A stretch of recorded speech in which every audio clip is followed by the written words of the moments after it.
Good morning, sir. Ito po yung project namin. And first, i-explain ko muna po kung ano yung mga materials na ginamit namin dito. First, plastic tub. Dalawang plastic tub for right tank, left tank. Then, printed selector valve. Ginamitan rin po namin siya ng Sintra board. Then, straw for the tubes. Then, strainer. Typical strainer po na ginagamit sa household. Then, syringe for primer. Then, stainless lanyera. Then, puto molder.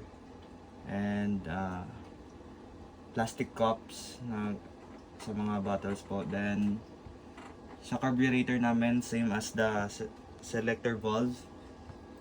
Then, sa engine driven pump din po, ayun din yung ginamit namin, lanyera. Explain ko po kung anong mga purpose ng part nito. Left tank, right tank. Ito po yung nag-hold ng fuel. Then, fuel selector valve. Ito po yung nagde-determine kung saan po yung fuel na magagaling po. Kunyari po, pag tinner nyo siya ng to the left, dito lang po yung mag-flow, and then magbablock po yung part dito ng fuel. So, mas malilas po yung weight dito. Kunyari hindi pantay po yung bigat ng aircraft nyo sa left wing to right wing. Pag inon nyo po to the left, mas mag-flow po yung sa left tank. Then, pantay na po yung sa aircraft nyo, yung balance ng aircraft nyo. Then, you can, turn it to both. So, pares po yung fuel niya na from the both side.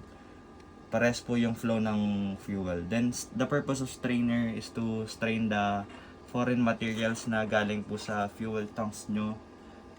Yung mga solid na nahahalo sa fuel. Then, the purpose of primer.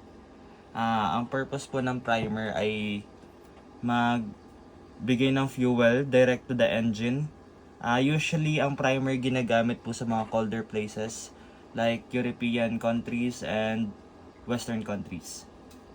Then, the electric pump plunger type.